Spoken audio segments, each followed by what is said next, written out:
Yes. All right. Hi. Hey, this is our first take at recording this episode. As far as you know, people, Tom didn't forget to hit the start broadcast button or anything. I don't know why you would think that or why I'm bringing it up. Maybe we'll release that as a patron exclusive. Got to give them something for their money. Yeah, right. Okay. Here we go. Not again, for totally the first time. Quality content thrives through the support of those who benefit from its creation. If you gain value from the Daily Tech News Show, consider joining others like me who provide support. Learn how to help at dailytechnewsshow.com/support. This is the Daily Tech News Show for Tuesday, December 27th, 2016. I'm Tom Merritt, and joining me today, my producer, Roger Chang. We're giving everybody else the holidays off. Roger? Yes. Everyone was totally exhausted from their Hollywood Day. Well, now that you live in LA area, right? Everything's Hollywood to you. I get it. The holiday celebrations, perhaps indulging in too much eggnog and Christmas cookies. Yeah. But we are still here for you. We've got a special show, and I'm very excited for the hosts of Text Message to join us. They are also fine reporters at their own technical outlets as well. Ian Morris, thank you for joining us. It's my pleasure. Thank you very much for having me on. Absolutely. Nate Lanxon also with us. Thank you for joining us as well, Nate. It is an absolute pleasure to be here after Christmas, where it went above or below expectations. Absolutely. And Boxing Day as well in the past, as we are doing this show right now on Tuesday, December 27th. Now, do you have Boxing Day out there? I was led to believe this is not an American thing.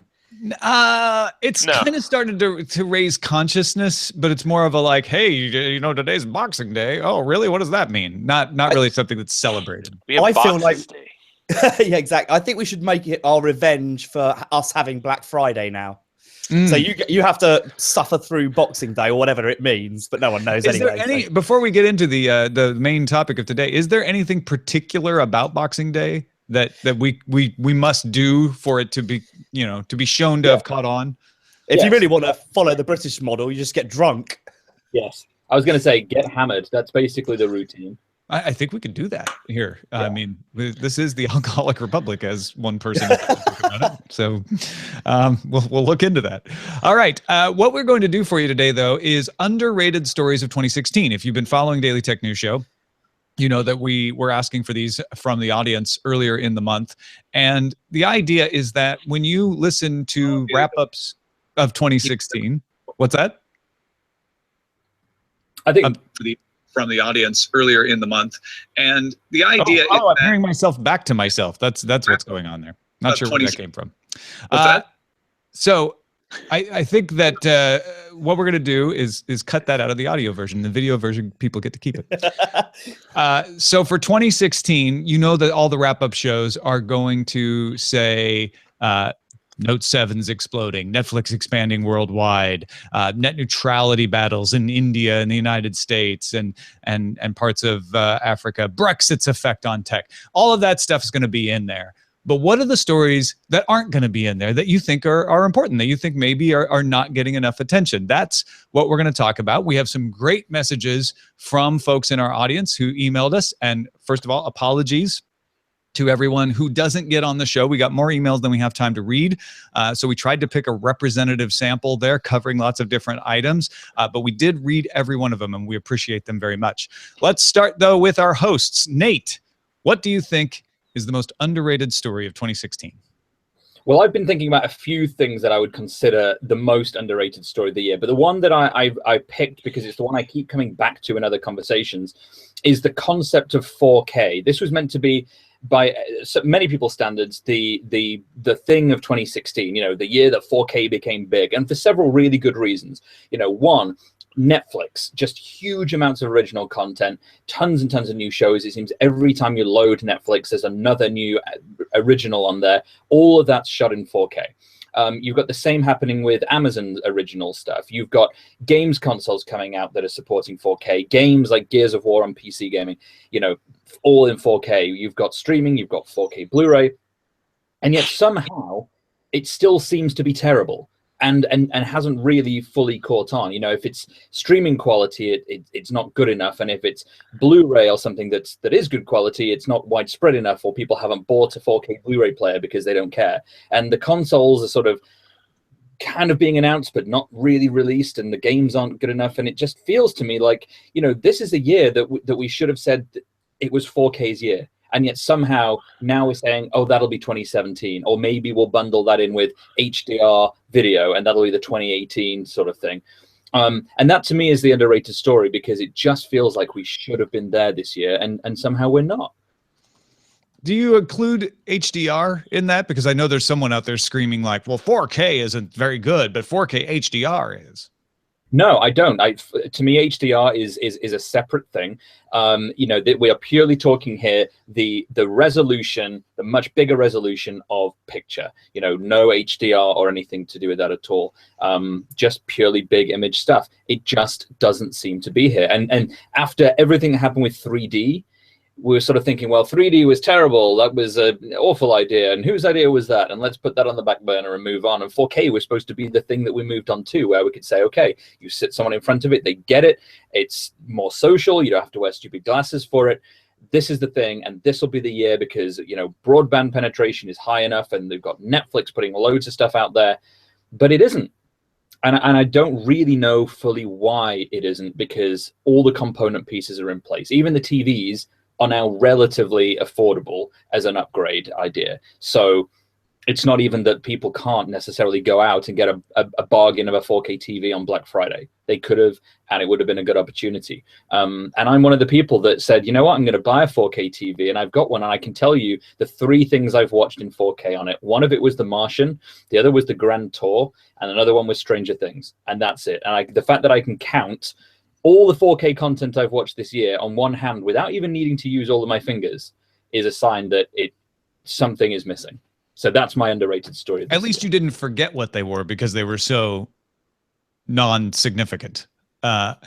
But I wonder if the issue isn't HDR, which is why I brought it up, because 4K, while having more resolution, isn't something you look at and immediately say, oh yeah, I can tell that looks better, the way HD did compared to standard def. Even 720 looked amazing compared to standard def. HDR, on the other hand, does have a little bit of that splash. I mean, do you guys think that could change this story? Well, I mean, I would just, before I move it to Ian or Roger, the very quick thing is I have seen some HDR, and it does look amazing. But it's one of those things where the one before it has to come first, and the fact that people haven't yet properly adopted 4K means that HDR is probably going to be even later. But Roger may completely disagree with me. No, I think part of it is that while it is definitely 4K and HDR is an improvement for most people, I honestly feel that it needs to be not an incremental or an evolutionary step. It needs to be something revolutionary. Like when we moved from standard def to HD, there was many things that kind of moved it up. Not only was it an increase in resolution, it was like the form factor size. It's different. You could tell people, hey, now you can watch movies like in the movies in the cinema at home, right? You don't have to look in the little square box that's shoved in the corner of your room. And I think, you know, for people to really kind of pay out the money that going up to 4K 4K demands, you need to have what Nate was saying. You need to have the content, but you also have to have the hardware in such a way that people feel compelled that they're missing out, right? So if they don't get it within the next 6 months, they're going to be so far behind the pack, they might as well just be stuck in the Stone Age, because the world is moving them by. People don't get that sense, right?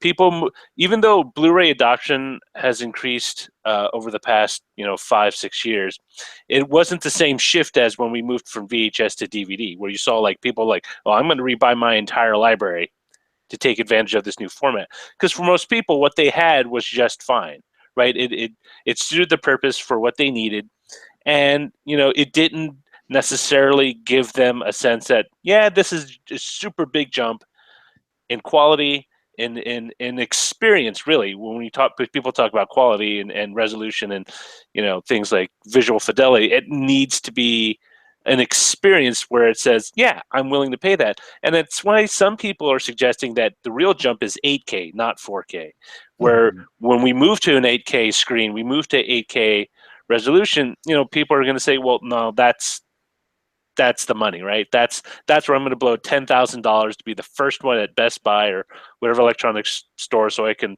haul a 100-inch curved screen in the back of my truck and mount it on my wall right above the dinner table, so we can all enjoy a classic Godfather movie while we eat Italian food. I don't know. But I actually came up with a reason as well why I think this was underrated, because the big difference between what happened when we jumped from standard def to HD and then from HD, from like VHS to DVD and then DVD to HD, is now we have the convenience issue, which is that people are now more interested in, can I do it on the move? Can I save it to my device to watch it on a plane? Can I, start watching it on my TV and then finish watching it while I'm traveling to work on the subway? And the fact is that is more appealing than just, what am I going to do at 8 p.m. when my dinner is ready and I'm ready to consume? When the pasta's on the table. Well, that is actually a really good point, the convenience factor. One analogy I can think of is sound bars on TVs, right? Sound bars with the subwoofer. Remember, everyone and their grandfather used to sell a home theater in a box, right? Get one from Sony, you get one from Panasonic, get one from Denon or whatever. It's just a big box with 5 speakers and a subwoofer. And you could have surround sound. For a lot of people, it was a pain in the rear, because you had all these wires, you had to string around your living room, looked ugly, people got tangled in it, you might trip over it.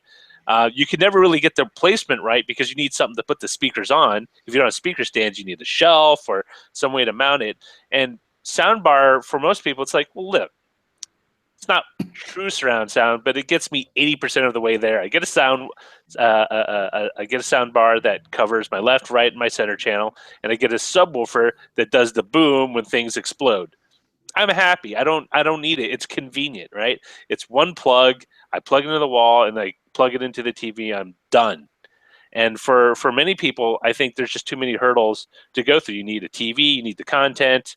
And the content isn't all there, so then you just be watching standard Blu-ray, which you could watch on your standard 1080 HD TV, standard HD TV. It's such a weird thing. Your standard high def. Yes. Yeah. I do think as well, there's a lot to be said for the fact that because I do a lot of video, I make a lot of video now. And one of the things I had to decide on was whether or not I was going to go down the 4K route for production or just stick with 1080p. And when you're in that position, what you start to realize quite quickly is that the costs of producing 4K are quite a jump up from 1080p. And if it probably doesn't apply to big movie studios or TV companies, but even so, I guess that the media industry is a bit pinched at the moment in terms of money, and they might sort of think, well, it's a big step for us to move forward to 4K when actually people are pretty happy with 1080p and the costs are so much more. But also, I genuinely think that people probably would be happier with a switch to HDR and not worry about 4K. And like you say, Roger, waiting for 8K or something like that, because actually HDR on HD content would be phenomenal as well. And there really wouldn't be a lot of point going to 4K, because if you think about the screen size you need and the distance from your TV, I'm already at a 50-inch TV here, and I can't go much bigger without sort of dominating the room with TV screen. And I don't sit that far away from it. So I can see, and I'm an AV guy, so if I'm not pushed to go to 4K, then the general public is, got no hope really. Yeah, it's a fair point. My wife used to work for YouTube, and when she was there, it was interesting that they didn't want to spend the money to upgrade older systems to 4K, although they were going ahead if they built new studio spaces and using 4K. And I think that's common. And she's now working at Fandango, and they're making similar types of decisions now of like, well, okay, I guess we future-proof in some cases, but there isn't a pressure to go retrofit. Like, let's tear out everything we have now and upgrade to 4K. And I think that may carry over to the populace. You may see people saying, oh, when I buy a new TV, I guess I'll get a 4K HDR TV because it's out there, but I'm not going to rush out and buy a new TV the way I did with HD yet. because I need to get HD content. And that's really comes all back down to that, like Nate said. I watched 2 things in 4K when we first got our 4K TV. One was a documentary about the oceans, which documentary is a strong word. It was pictures of the ocean that looked really pretty because they were in HDR. Yeah. I watched and it's really good. You're like, wow, that's an amazing, calming, relaxing picture of the ocean. But it's not something you're going to put on every night to, follow the story of whether the spray continues to look as beautiful as it did before. The other thing we watched in 4K was Transparent from Amazon. And honestly, I couldn't tell. Like it just didn't. It just didn't. But, there's one other small factor that's worth mentioning before we finish on this, is that people are now actually producing 4K content more than maybe they even realize. All the latest smartphones are shooting in 4K. I bought a Sony camera. In fact, I can see it behind me, the Sony A7R II, which was the most expensive camera I've ever bought. But part of the reason was it shot in really good 4K. And I thought, well, I want to capture family moments in the highest resolution, best quality possible. And I have definitely watched more content that I've produced myself in 4K than any service like Netflix or Amazon that I pay for. And yet still, that isn't compelling enough for a lot of people to upgrade to a 4K TV. I have to say, you may have nailed the underrated part of this story right there, is that 4K is being led from behind. Whereas HD came out, it was, oh, your cable company has a small HD package you can get, and then eventually you could get HD online, and then eventually you could get HD in your devices. It's almost the reverse, where almost all the devices you buy now that are new, certainly at the top end, have 4K recording and display capability. But then it's the online services that have all the 4K content, and cable just doesn't yet, for the most part. Yeah. It's the same here in Britain as well. All right, let's move on to you, Ian. Looking back at 2016, what do you think is the most underrated story? It's a funny one. I know you may disagree that it's underrated, but I was blown away by the inclusion of Bash for Windows, which is the Linux command line interface. And it sounds sort of insignificant when you sort of say it like that, but I feel like Windows has lost. I mean, it's still obviously the biggest operating system in the world, but what it has done, I think, is lost a lot of developers. Most people have ended up on Macs, and I mean, that's fine, and Macs are great and everything. But for Microsoft, obviously, they must be thinking, what is it about developers leaving, and why have they gone? And I think the simple answer was that OS 10, or Mac OS as it's called now, was built around Linux, or Unix, in fact, and so people could access that core easily, and they could interface with their servers, and it made a huge difference. So for Microsoft to bring in the Ubuntu Bash to Windows was a kind of like a really, I think, sort of important decision to sort of signal to developers that, hey, we're still here, we're still really into you. Could you come back, please? and whether it works, I don't know. I have had conversations with friends who are developers who've been like, this is actually very interesting, and that actually could get me back on Windows, given that, especially the some of the troubles that Apple has had recently with, the pro hardware being quite expensive, the connectivity being an issue for some people. It may be that that's an area for Microsoft to grab. And with that amazing Surface Studio, there could be some real movement for Microsoft in that area. And not that I think they're struggling particularly, but I keep seeing innovation from Microsoft in Windows 10, and I'm actually really excited about it for the first time in a long time. They've finally shed that Windows 8 stigma. I think that ties into, I think you've better espoused something that I was trying to use as an example when telling people to send us stories, because I would throw out Microsoft joining the Linux Foundation, which kind of came and went one day. And a few of us were like, whoa, that's crazy times. Can you believe that? But it is emblematic of a titanic shift, and I think the inclusion of Bash is the more practical demonstration of that. What do you guys think, Nate? Yeah, well, I mean, I was talking to Ian before the show, and I thought, it's one of those things that's very niche, but actually when you step back and look at kind of what it represents, it's kind of a, I don't want to say a seismic change, but it is a significant change for a lot of people in an area that is very important. And it reminded me at the time of what also happened earlier this year was Apple getting Microsoft on stage to demonstrate Office running on an iPad, because it felt to me very similar in that you're sort of looking at these two on and off massive rival camps kind of joining together. And Apple was always the, you think about the get a Mac, not get a Mac, the I'm a PC, I'm a Mac ads. It was always, the Mac was always the fun, cool, hip guy, didn't care about spreadsheets. And now you've got Apple welcoming Microsoft on stage to talk about how they could do spreadsheets on an iPad. And I was like, this is crazy. Like, this is so bizarre. And in a similar way, I think what Ian's getting at is it's that bizarreness, but in a way that makes total sense. And it's a sign that somebody somewhere has their head screwed on about the future of that platform. Well, I mean, some credit must surely go to Satya. The guy is running that company in a completely different way, and I think maybe some of what Apple lost from Steve Jobs is like that's kind of Microsoft has got someone in charge again now who actually kind of has a vision for the company.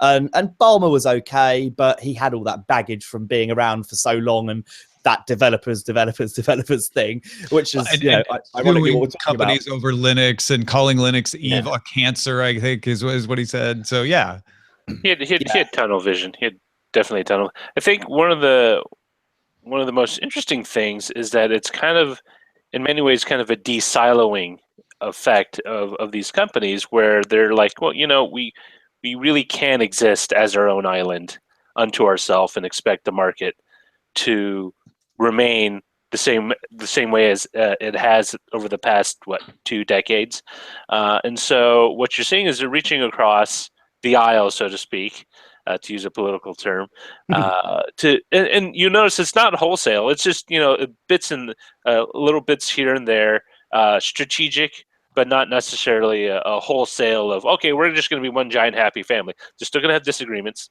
There's going to be issues. But what it does show is that there's an increased flexibility within Microsoft, but also in companies in general, in their mindset on how they approach these things. It isn't an all or nothing kind of gambit, which I think with what Ian was saying with the PC versus Apple kind of debate that's been around since I was a kid, Apple versus PC, has meant you always had these two camps that were always at odds with each other, right? And they would never meet. They tried it with the Trackstar 128 board, which let you put an Apple and a PC. But outside of those really niche cases, it was never really like a full-on, handshake kind of thing. Even with Microsoft Office on the OS 10. Well, that's also, I think it's a big thing because it says that for Apple and Microsoft, their enemy now is Google. Really, like Apple's been trying to get rid of Google for a while, and that's obviously Android is such an enormous force, the biggest platform in the world, isn't it, for mobile? So I think for Apple, it's about strengthening the ties with the companies that can help, and Microsoft has that position. And for that matter, Microsoft may see Amazon as more of an enemy as well as Google because of cloud services. One of the reasons that Microsoft is willing to do these things like put Office on the iPad, put Bash into Windows, is they don't see Windows as their money maker for the future. They see cloud services as that. And so they really need to get out there and push Azure against Amazon. And if Apple can help them do that by getting into the enterprise with Office on iPads, then yeah, they're going to partner up with them. And it's amazing. It'll be interesting to see, won't it, whether or not Apple, because Apple's already got a big cloud offering itself, and I know it's not quite the same. Microsoft is more about, and Amazon more about cloud computing, aren't they? And processing in the cloud, whereas Apple's more about storage. But it's certainly an interesting time. All right, Roger. When you look back on 2016, what do you think is the story that is most underrated? I think the e-waste. So there was a report published by the UN, late middle of this year, reporting up to 90% of the world's electronic waste was illegally being dumped. I mean, that's 90% of 41 million tons, moving up to 50 million tons by next year. I think it's really important because with all the discussion about environment and the climate change and things affecting humanity, I think having a pile of old hardware where people are literally melting boards to get at the copper traces, get the gold, in an incredibly unsafe environment, in a hugely toxic environment, I think is super underreported considering how dependent technology, at least the technology marketplace it is today, getting people to upgrade, or at least on an upgrade cycle, if not every year, every 2 or 3 years. And we just have literally a mountain of waste. The two biggest, of course, exporters of e-waste are the US and China, and followed closely by the EU at third. And yeah, it's just like you don't really hear about it except in little pieces here and there from, either as a sidebar or something buried in the science. It's not something up front, but if you think about it, it's a lot of hazardous material that you need to store somewhere, but also need to dispose of in a responsible manner. And people literally have the out of sight, out of mind. Oh, I dropped it over at the place that says, we recycle electronics, and I don't have to worry about it again. And it ends up in some, location in a developing country where people are literally making less than poverty wages, trying to extract whatever wealth they can from the trash. Yeah, I think that is an excellent example of an underrated story, partly because there isn't an easy news hook, right? There's no announcement of new e-waste arrived this week. Apple doesn't do an e-waste keynote. They do try to put out their environmental announcements about, what they're doing when they build them, but not what happens afterwards. But that's what's interesting. So I found this really intriguing when we were going through the Note 7 recall process. 2.5 million Note 7s to be recalled. What do you do with 2.5 million devices like that? I mean, that is a lot of stuff to dismantle, and to dispose of safely. Because they don't know necessarily what was causing the faults in these devices, there's no guarantee you can say, okay, well, it was absolutely irrefutably pointed towards this bit. Therefore, we can take all of these bits and use them for something else. It's basically like, these are dead to us. We have to get rid of them. How do you do that? I mean, that is a whole story waiting to be done. And it's basically an e-waste story in that sense. I like a lot of environmental stuff. It's just not glamorous enough or interesting, and it's not shiny. And you can't, like everyone's just wants a new phone every year, don't they? Even though there's actually really no justification for that in terms of what you get.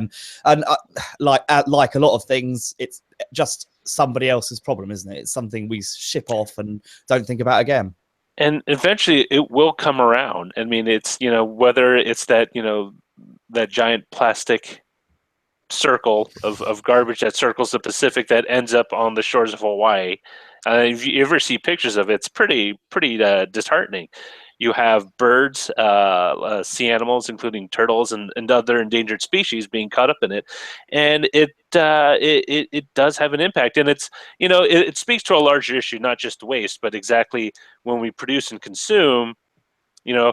When we talk about things like paper or other recyclable products like aluminum cans, we talk about reduce, reuse, recycle, right? Those are the big things.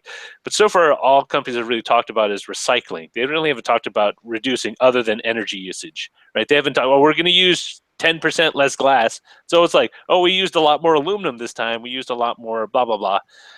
And it's a very odd conversation, because we've had this one before. We've had it with automotive parts. Like, what do we do with all these bits from old cars? We can scrap them, but there's all these toxic chemicals like oil, antifreeze and stuff that we have to figure out how to get rid of. We've had it before with chemical plants, right? You have Superfund sites. What was it? The Love Tunnel? Not the Love Tunnel. The Love Canal. The Love Canal. Yeah, there you go. And so there's a lot of things that I think are coming around, and they're growing in intensity, and it's always kind of at least disheartening to me that people always get it after it bites them in the backside, and not before. Like, oh, I see this coming. Like, it's a giant baseball bat swinging toward your head, and you decide right after you get hit that it was a bad thing. Yeah. Well, do you think there's anything? I mean, so Google cancelled its modular smartphone, didn't it? And that is that's sort of an example of how perhaps technology could be used to reduce the amount of waste we generate. But the problem with that is it was never a desirable enough product. You'd never be able to sell that to normal people. It was never efficient from a quote unquote manufacturing standpoint. And that's how people measure things, right? People don't measure like, oh, how easy is this to get rid of once we're done with it, right? And it's really interesting to see, because PCs, at least from the beginning, we're always kind of an open architecture. Like, oh, I need a new video card. I can just take that bit out, leave the rest of the PC alone, and stick a new one in. We saw it, with home entertainment systems. My amp is fritzy. I'll just replace it, but I'll keep the receiver. I'll keep the rest of it. I'll keep the speakers. And everything is kind of all encompassing. Where if it breaks, you just got to get a whole new one, right? Durable goods. That's so interesting, because that's another underrated story of the year, is the increasing inability to replace internal parts in any form, whether it's batteries or storage inside phones, whether it's batteries or RAM or hard disks inside laptops, whether it's any of this stuff that you're talking about. That is a thing. That is Tom, it's a thing. It's a thing. If there were still a show, and there may yet be one day, that would be a thing. Remember one of the big criticisms of the iPhones? Oh, you can't replace the battery like you can with a Samsung Galaxy. And now Galaxy, you can't pop them out either. And it's just, come on. Really? Well, but you want that. I mean, maybe you don't, Roger, but people want that. People respond to that. They're like, I don't really care about replacing the battery if it makes it so shiny and slick and easy to use. And Apple says, oh, well, we'll replace the battery for you. But it does offload the reuse part of the equation to the companies, and out of sight, out of mind, which perpetuates this whole issue. And in some ways, I think some tech doesn't. I worry. So a good example of the AV receivers thing is that sometimes you get a load of progress, don't you? And Dolby Atmos, for an example. So you have an old Dolby digital receiver, then you get Dolby Atmos, and it would be possible, wouldn't it, to just change a component, a processor or something like that, and get an upgrade. But of course, that's not in the interest of the manufacturers, is it? That's not going to generate them more revenue. So perhaps legislation might help solve this, but I can't see it happening anytime soon. Yeah, and sales. But if everybody's locking their battery in, if everybody starts soldering their RAM to the motherboard in their laptops, it becomes harder to vote with your feet. And it's one reason why I'm still sticking with my 2012 MacBook Pro. It's because I can change the battery, I can change the RAM, I can change the hard drive, and the optical drive. All right, let's get to our viewer-selected underrated stories. We're going to run through these. You guys just throw out your impressions of them as we go, starting with Chris, who thinks smart home normalization is an underrated story. He says the specific catalysts are the Amazon Echo Dot for $50 each. Same Echo Dot being sold at multiple brick and mortar retailers for less, $40 here in the US on Black Friday. I don't recall that market penetration getting any reporting. TP-Link smart plug for $18, an Alexa specific deal. Number of smart light, smart thermostat, doorbell, and camera ads I'm seeing and hearing weekly. To me, it feels like 2016 theoretically deserves the year of the smart home title if journalists were still willing to make any year of declarations. At the very least, a lot of pieces are both gelling and coming down to no-brainer costs at the same time. I was saying earlier that to Nate, I think that my kids love Alexa more than they love me, because they just love asking Alexa stuff. Alexa, what can we do?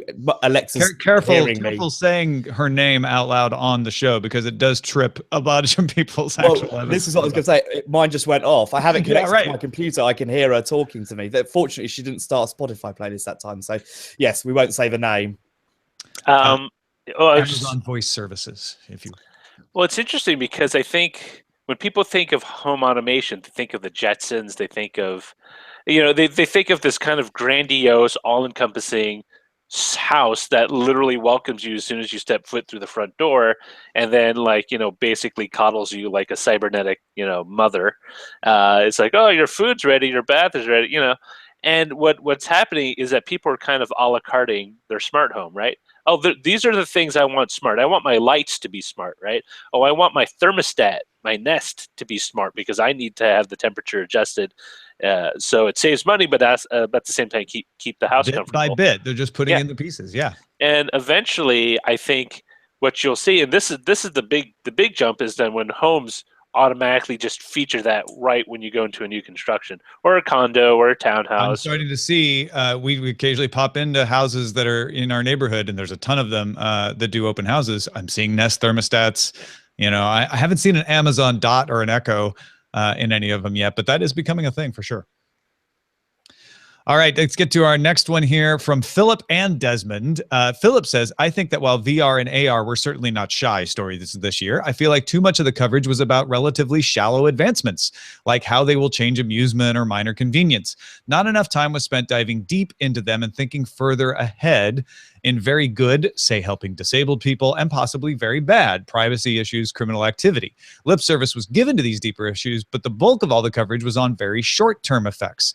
Science fiction, which we and probably much of the DTNS audience has imagined in many different ways in which VR and AR change society, perhaps ideas from certain novels and movies could be used to examine how possible that vision is to coming true. In short, I feel like VR and AR is an enormous revolution on a completely different scale than the digital PC revolution has been up to this point. It's the first real transformation from computers as machines and tools to us integrating them much more fully into how we literally experience and change the world. And Desmond says there's been a lot of talk about VR, but I'm interested in how it's changing education and the classroom that has started this year, but its potential is amazing. Do you think VR and AR could actually be underreported because all we talk about is games and movies?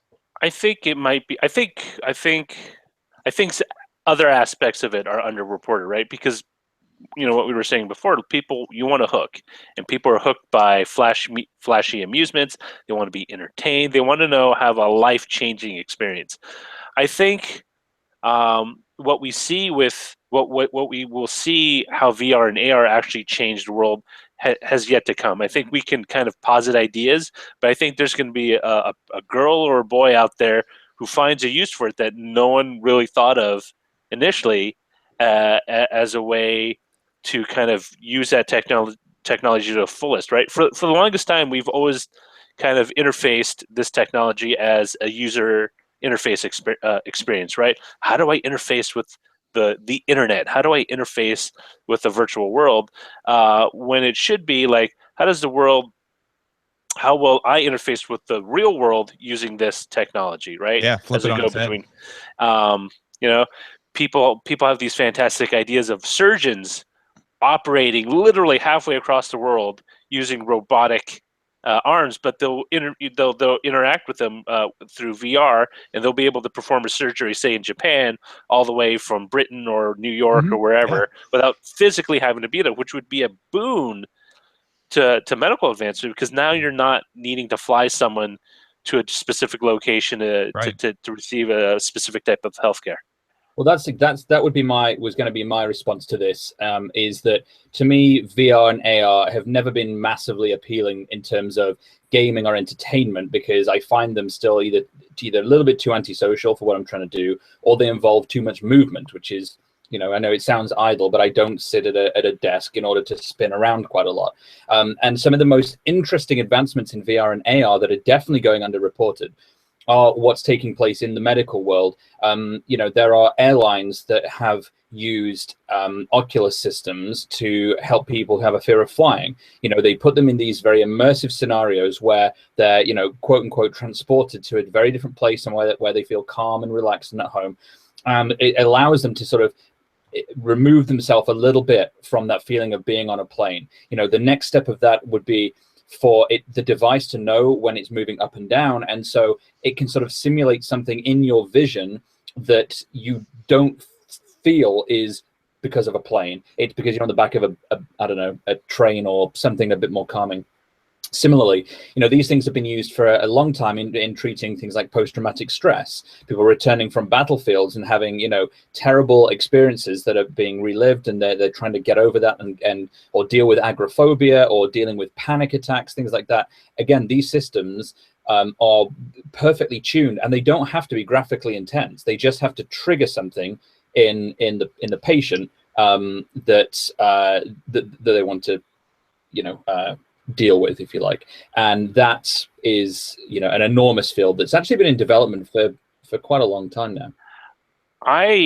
One of the things I've always wondered and thought about is AR, augmented reality, and how would that work in an every day-to-day basis? Because so far people have talked about, like, you're going to be thrown ads as you walk down like a shopping mall. You get sales and stuff. Totally. But how would it interact in a more personal scale? For example, in a job interview, right? So someone's talking to you, and the guy's just the guy the interviewer is wearing these glasses and has all this information just being thrown at him as he sees you talking about, like, oh, how was your experience as the general manager of whatever supermarket, and as you're talking, your record of what you say is being shown up on the right. And has a little register of your heart rate and like all these things. We're like, well, maybe it's not such a great thing, because now you're not just being interviewed, you're being interrogated in a way. Or politics. If you have AR and you're using it in a way where, for example, a translation device, right? You're listening to someone speak Korean. Speak Korean. You'll have a subtitle going on as they speak, so you're seeing and reading at the same time. And it's I think really how all this will unfold is how it will allow interpersonal communication between people from perhaps different cultures, where language and, for example, customs are not the same. For example, it's like, oh, in this society you need to bow, and it's just flashing you in your glasses or your wearing. It's like bow. Oh, bow, yeah, and bow. it could give me a level where it's like, you want to bow to this person, you want to bow to here, and it just flashes red when you hit the spot. We can't be very far away from contact lenses with this kind of screen. OLEDs make that quite easy, I would imagine. I mean, probably not easy, but like it's certainly possible. And I would love to have something that just told me the names of people who I've met before whose name I can't remember. That would be excellent for me. Barry, how are your children? That would totally help people with Parkinson's. Like, oh, you forgot how to get home. This is how you get home. Oh, Alzheimer's, you mean? Oh, Alzheimer's. Yeah, sorry. Yeah. Sorry. But I thought about that in the past with shoes, is that I think, it is amazing that we've got to this point. It's something that everybody buys, not one of, but several things of, where why are we not doing more tech to do with shoes, whether it's, guiding you down a street so you don't have to hold a phone out for maps, the right shoe vibrates when it's time to turn right, other things like that. We've not seen a great deal of that kind of development. That kind of thing. Nate, it's because no one wants to charge up their shoes. I beg to differ. Well, you just build it into the sidewalks so they're charged as you walk. That's not a bad idea, actually. It might be bracelets, like ankle bracelets, like the kind you get when you have home detention. Right, easier to make someone have home detention. We're all wearing them already. I think part of it is because the way shoes fit, they're very custom, and they're also come in a wide variety of shapes and sizes, and also they're kind of gross, right? If you've been sweating in your shoe, you definitely want to dig out the battery, replace it. In your, well, we already decided there's no more replaceable batteries anyway. So okay. just another problem to solve. Like, that's just, how do you make shoes not a horrible thing to have to deal with? And the other thing that I should point out is that is not happening, that is almost certainly going to happen, is our entire Western society is now based on looking down at a phone. Yeah. Why do we not have more floor-based advertisements?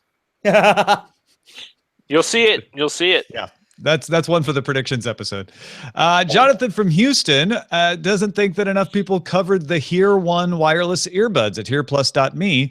Their wireless listening system, 2 smart earbuds. There was a Kickstarter for them. They are essentially a similar version to the AirPods from Apple, which everybody's talking about. They amplify speech, they access Siri and Google Now, selectively choose what you want to hear with some smart noise cancellation. Jonathan wants to point out he does not represent the company that makes those earbuds in any way. This is just his personal opinion. Well, actually, because we just talked about AR, but you could do sort of AR for your ears. So you could have the same sort of services provided, but translation being the absolute key one.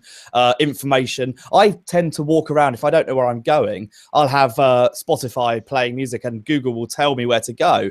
And that actually works brilliantly. It's like you're some sort of drone being directed about where to go. But, that would be wire free is the best way, really. So, yeah, I might check these out. Yeah. Shout out for the Hear Ones. Jordan sent us an excellent email. We're not going to read all of it, but I will put it in the show notes about all the things happening in archaeology and history. A couple things I'll pull out here to mention. He says, best exemplified in 2016 with the Scan Pyramids project. This project is a team effort by 3 universities in Egypt, Japan, and Canada. They've used several bleeding-edge technologies to explore the inner depths of the pyramids of Egypt, especially the most famous ones at Giza, like the Great Pyramid. They're doing 3D scans. They've sent drones in, and you can read about it at scanpyramids.org. And then from the macro to the micro, he says another historical tech story this year is the scanning of a completely burnt Dead Sea Scroll from 1400 years ago with the help of tomography and computer modeling that let them read previously unreadable parts of the scroll because they passed it through a very high resolution CT scanner, giving a 3D image of the internal layers of the scroll. Someone should send this to Ben Carson, you know, just so he knows what the pyramids are all about. Sorry. Well, archaeology is one of those things where people love hearing about, especially when it's an ancient civilization, Egyptian, Greek, pre-Columbian civilizations. And I think a lot of the technology is in many ways so, like even the stuff we use right now, like just everyday stuff, our smartphones and stuff, has been a boon for a lot of research because, hey, you know what? I don't know what this is. I'm going to take a picture of it and send it to my colleague in Illinois, even though I'm in the middle of the desert in Egypt and he's sitting in an air-conditioned office and I can get a response. He can look at it. Beyond that, you can see things in both of these examples. You can see things that you couldn't see before because of technology. Yeah. And you get to see it in situ, right? You get to see it in a way that is undisturbed, which is like the Holy Grail, to be able to uncover, unravel information. Yeah, the Dead Sea, be able without necessarily adulterating whatever you're touching, even though eventually they do. Well, yeah, no, the Dead Sea Scrolls is a perfect example of that. If they had tried to unroll these, it would destroy them. They are that fragile and old. So there was no hope of seeing what was inside of that scroll in any other way. Norm, who calls himself Norm the Bummer from Visalia, says, what will we do when technology takes away everyone's jobs? He's like, I think this is getting covered, but I think what he's saying is it's underrated how big of a problem this is. What is society doing to prepare for the next level of automation? I hate to say I don't have much faith in where things are going. It's what I saw this email and I was thinking about it because there really actually has been a big discussion about the coming kind of, I wouldn't say crisis, but the churn as automation takes over a lot of jobs, whether it's something in a factory or self-driving cars. But really, there hasn't been as broad of a discussion on ways to cope or ways to do something about it. People have talked shallowly about things like what's the universal wage? Oh, not universal wage. What's the basic income? Basic income. Things like that, but they haven't really kind of expounded on it. And that isn't necessarily addressed. That's something that is addressing a lot of problems for the people who propose it. I think Norm is right. There's a lot of reassurances of, we've gone through this before. Society ends up creating new jobs, basically. I mean, everybody thought the same thing was going to happen with the Industrial Revolution. Like, well, we've got these machines. We don't need people to put together the parts anymore. We don't need people to provide the energy that makes things happen anymore. What are these people going to do? We found new things for them to do that we were willing to pay for them. Because don't forget, money there's a certain amount of exchange of goods and services that happens no matter what. And if you don't have to pay someone to do lifting a wheelbarrow, you'll be able to have that money to pay them to do something else, and you may be willing to pay them to do something else. I think the main question, though, is what do you do in the meantime when there's always this transition period where technology has eliminated this group of people's jobs and they don't have the skills to go do the new jobs that are being created? It's I did read a story about transportation and something like it's a huge industry and a lot of those jobs will go. Obviously it will eventually be all right, but there'll be a bit in the middle where it's pretty desperate, I think. And I don't know how you get around that. I think it's that transition is, especially for people who are probably, I mean, I guess we're all sort of not dissimilar ages. If journalism gets replaced by AI in the next 20 years, which it might, then I don't know what I'm going to do. I'm not qualified for much else. So it's a problem. It will be interesting. I think part of it is that there's a uncertainty that well, and I think it's not just the uncertainty. I think you're absolutely right about that, but it's also no one's talking about what to do, right? Yeah. Everyone's like, "Well, that's going to be really hard," and I think that's the underrated part. Yeah, what are the solutions? What are the viable ones that we can come up with? Well, the solution is to have no money so that you don't have to pay for stuff, so that you don't have to work. I think the solution is to send people on 5-year missions aboard spaceships. Yeah, because that's what they did. That's how that. I mean, in Star Trek, the Earth is even more. It's like 31 billion people live on the planet in Star Trek. What are you going to do with all those people, right? You just send them on starships out to the four corners of the Federation. Elon Musk has the solution. Yeah. Right. I mean, if you think about it, in the great golden age of colonization, that's what they did with all their excess people. Put them on ships and say, "Hey, go find us some new things to monetize, and we'll just pack you in and send you off." Nate, do you have any thoughts on that before we get to our last one? Well, I was gonna kind of say what you said about. I mean, you likened it to the Industrial Revolution. I was going to say that we do have this idea in our heads that maintaining the status quo is the only way forward. And actually, once you take away the fear that giving robots our jobs, once you move away from that, what you're actually doing is saying, well, we're a lot of people with a lot of great minds. What's the next great thing we could all produce if we were given some of our time back? I think everyone listening to this show, there's a time in all of our lives where, without getting too navel gazing and philosophical, you sort of think, what can I do with an extra day a week? Could I achieve something? And we're talking about doing that on a societal level over a great number of years.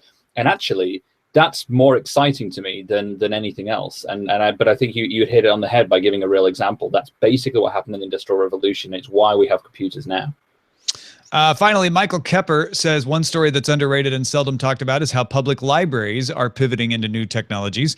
He says here in Southern Illinois, even the small public libraries have at least one PC for free public use for internet access, as well as Microsoft Office. Often they have public Wi-Fi available for those with phones, tablets, and e-readers. The Heron City Library, which serves 12,500 people, has 6 PCs for public use with internet access, printers for black and white and color printing, and scanners, public Wi-Fi. Public access computers are used by an average of 30 people a day. We also offer ebooks for home download at the library. The ebooks collection numbers about 10,000 titles. We provide fax service still, an average about 100 pages a month at $1 per page.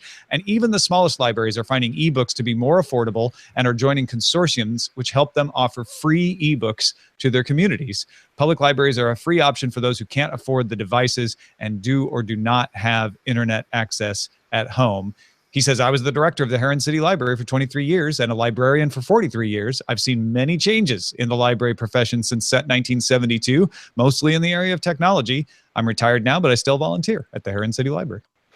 Libraries, along with schools, I think are the foundation of any functional society. Like, you need to have them. They're not an optional thing. They need to be required, because access to information is one of the key aspects of not only just a democratic society, but of any functional society. Being able to educate or learn as you need to, and being able to access it. And not everyone, unfortunately, has access to internet, not even the slow dial-up kind. And, also, it's important at this year, if there's one story that we've learned is fake news, if you want to do some research and be sure that you're going to get good information, then go to the library, look at the books that have been fact-checked by subs who know what they're doing and editors who do research, and ask a reference librarian to help you find those sources too. Yeah. And it's weird because people have always posited, well, with the advent of the internet, the advent of e-readers, e-books, portable computers and stuff, you don't need libraries to house all your dead trees, in hardbound editions. And that's not really what a library is about. It's about access to information, right? The books are kind of initially how they started, but it doesn't mean they can't transition to a more, 21st century mindset. And I think, as long as there's funding, I mean, that's the key aspect. I'm always kind of worried because, libraries are one of those things that cities or municipalities always cut when the budgets get tight. And I think it's sometimes the wrong move, because it is a very important aspect of a community. You know, that is fascinating. I haven't thought about libraries for a very long time, and this is really, really interesting. I mean, I remember being taken to libraries by my mum a lot when I was a kid. You know, I can picture several different libraries that I've been to in my life, and always remember being very, very happy to be there, and you know, checking out books and getting my own library card was a weirdly proud moment to have my own library card, I remember. Whereas now, my gut reaction to hearing library is kind of a relic, like it's an old thing that doesn't really need to exist anymore. But I also think that they should exist, and I hope they always do. And I would always imagine if I had children, I would take them to libraries. But what is a library going to be?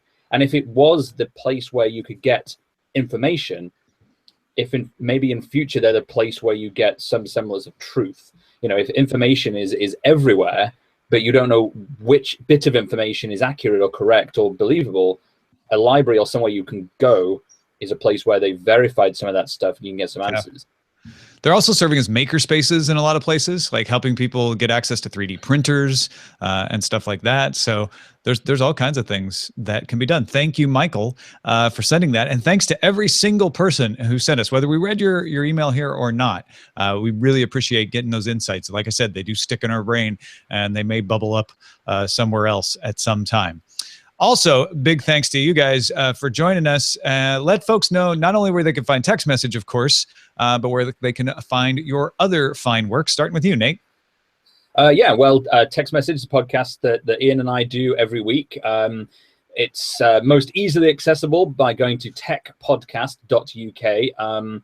That's an easier URL than the real one.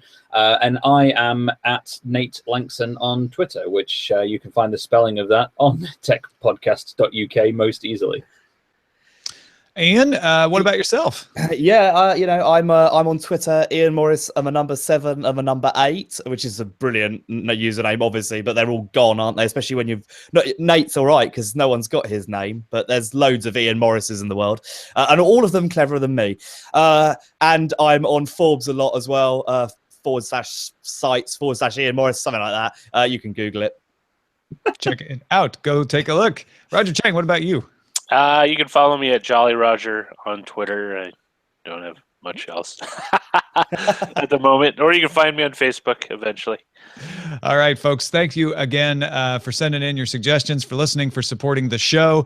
There's all kinds of ways to support the show, whether it's to just go online and thank one of the people who also supports us. If you're not able financially to do it, that's fine. Somebody will pick you up. Go on Twitter and thank a boss. Or if you can, kick us $1 or $2, patreon.com/DTNS is the place to go. Our email address is feedback@dailytechnewsshow.com. We're live Monday through Friday, 4:30 p.m. Eastern at alphageekradio.com and diamondclub.tv. And our website is dailytechnewsshow.com. We'll be back tomorrow with our listener co-host show. Talk to you then. This show is part of the Frog Pants Network. Get more at frogpants.com. Diamond Club hopes you have enjoyed this program.